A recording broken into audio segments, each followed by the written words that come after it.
다음에 김석진의 귀국으로 들썩이기 시작한 두 집안에 충격적인 사건이 발생합니다. 대박치킨이 불시에 세무조사를 받게 되며 대식은 절망에 빠집니다. 조사 도중 누군가 고의로 내부 서류를 조작한 정황이 드러나고 대식은 가족 중 한 명이 자신을 배신했다는 사실에 혼란을 겪습니다. 해숙은 석진을 의심하고 석진은 해숙의 싸늘한 태도에 당황합니다. 한편 아진은 코인 채굴기 변상금 1,000만 원을 마련하기 위해 몰래 아르바이트를 시작하지만 우연히 태아가 어떤 위험한 인물들과 거래하는 장면을 목격하게 됩니다. 태아는 아진에게 일에 끼어들면 너도 끝이야 라고 경고하고 아진은 태아의 이면을 의심하기 시작합니다. 서우는 석진에 대한 오해를 풀고 가까워지기 시작하나 석진의 사업을 투자한 태영이 돌연 연락두절되며 사업이 위기에 처합니다. 그와 동시에 석진은 태영이 사실 자신을 속이고 거액의 투자금을 빼돌렸다는 충격적인 진실을 알게 됩니다. 결국 석진은 가족에게 모든 사실을 고백하고 해숙은 그래도 내가 내 아들이라서 다행이야. 혼자 아프게 숨기지 말라며 눈물을 흘립니다. 하지만 이 장면을 우연히 목격한 서우의 아버지 무철은 석진이 범죄에 연루된 것으로 오해하고 경찰에 신고합니다. 그리고 마지막 경찰에 연행되는 석진과 그 모습을 멀리서 지켜보는 서우, 그 옆에선 태아가 누군가와 통화하며 웃고 있습니다. 석진은 이제 끝났어. 다음은 대식 차례야. 점점 드러나는 배신과 음모, 가족을 지키기 위한 석진의 반격이 예고되며 안방극장을 긴장감으로 휘어잡습니다. 이어지는 회차에서는 김석진의 체포가 지역 뉴스에 보도되며 두 집안이 충격에 휩싸입니다. 해숙은 우리 석진이가 그럴 리 없어 라며 방송국에 항의 전화를 거는 등 분노하고 대식은 차마 아무 말도 하지 못한 채 조용히 석진의 방에서 그가 남긴 사업 계획서를 들여다봅니다.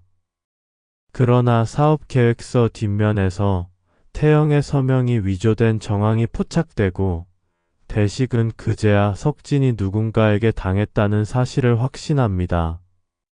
한편 경찰서에서 석진은 모든 혐의를 부인하지만 태영은 이미 해외로 도피한 상황.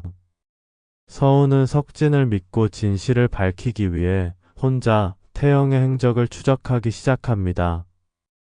그러나 그녀가 도착한 태영의 사무실에서 뜻밖의 사진 한 장을 발견합니다. 바로 태영이 태아와 함께 웃고 있는 사진이었습니다.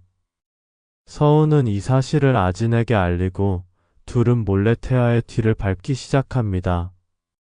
그러던 중 아진은 태아가 수상한 인물과 USB를 주고받는 현장을 목격하고 휴대폰으로 촬영하는 데 성공합니다. 하지만 이를 눈치챈 태아가 아진을 창고로 끌고 가며 위협하는 순간 서우가 경찰과 함께 들이닥치면서 가까스로 위기를 모면합니다.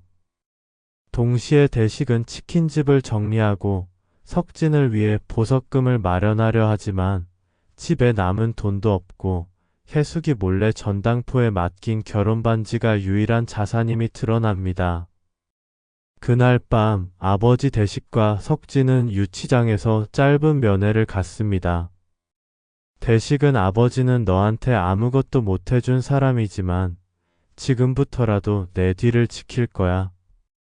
끝까지 믿는다. 아들아라고 말하고 석진은 눈물을 흘리며 고개를 끄덕입니다. 마지막 장면, 태아는 고급 호텔 펜트하우스에서 누군가에게 영상통화를 겁니다. 화면 속 인물은 다름 아닌 해외 도피 중인 태영. 태아가 의미심장하게 말합니다.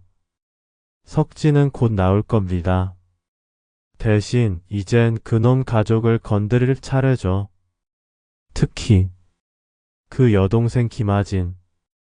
태아와 태영의 진짜 목적이 서서히 드러나며 안방극장은 충격과 긴장으로 휘몰아칩니다. 다음에 대식과 석진 가족을 향한 본격적인 공격이 시작됩니다. 그로부터 며칠 뒤 김석진은 증거 불충분으로 일시적으로 석방됩니다. 하지만 동네 사람들의 차가운 시선과 무철의 경계 어린 태도는 여전히 남아 있습니다. 해숙은 석진의 귀가를 반기지만 동네 어르신들 앞에서 저런 놈한테 속았으니 투자금 날린 거지 라는 소문이 퍼지며 마음을 다칩니다. 그러던 중 김아진이 학교에서 누군가에게 뒤따라오고 있다는 사실을 느낍니다. 그녀는 태아의 협박 이후 줄곧 불안에 시달리고 있었지만 이번엔 진짜로 교문 앞까지 누군가가 따라온 흔적이 포착됩니다. 아진은 석진에게 이 사실을 털어놓고 석진은 곧장 주변 CCTV를 확보하러 나섭니다. 한편 서우는 자신의 아버지 무철이 석진을 여전히 의심하고 있다는 사실을 알게 됩니다. 무철은 경찰과의 커넥션을 이용해 석진의 계좌를 추적 중이었고 그 과정에서 누군가 석진의 이름으로 대규모 자금 세탁을 시도한 흔적이 발견됩니다. 같은 시각 태아는 아진의 학교로 몰래 찾아가 교무실에 접근합니다. 교무실 컴퓨터에서 아진의 성적표와 가족 정보를 출력한 태아는 그 자료를 보며 미소 짓습니다. 이제 약점은 충분히 확보했어. 그러던 어느 날 밤 석진의 핸드폰으로 의문의 문자가 도착합니다. 너 아직도 누가 너 뒤통수 친 줄 몰라? 네 옆에 있는 사람부터 의심해봐.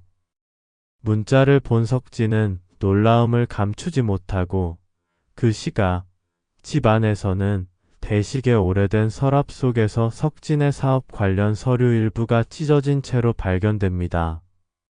석진은 문득 대식에게 묻습니다.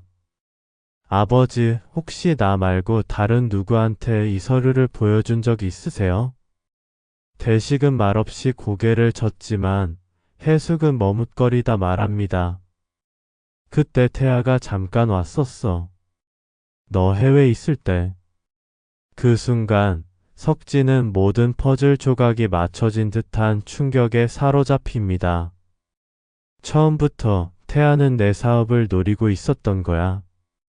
이제 석진은 더 이상 수세에 머무르지 않기로 결심합니다. 그는 서우, 아진과 함께 태아의 뒤를 캐기 시작하며 반격의 서막을 엽니다. 그리고 마지막 장면, 태아가 어둠 속에서 또 다른 인물과 통화합니다. 김석진이 움직이기 시작했습니다. 그 뒤에서 걸어 나오는 인물 다름 아닌 무철. 모든 진실이 완전히 뒤집힐 예고편과 함께 다음 회에선 가족 내부의 배신이 폭로되며 또 한 번 안방극장을 충격으로 물들일 예정입니다. 이 뒤에 이어질 내용은 구독과 알림 설정을 통해 확인해주세요. 좋아요는 드라마 영상 제작에 큰 힘이 됩니다.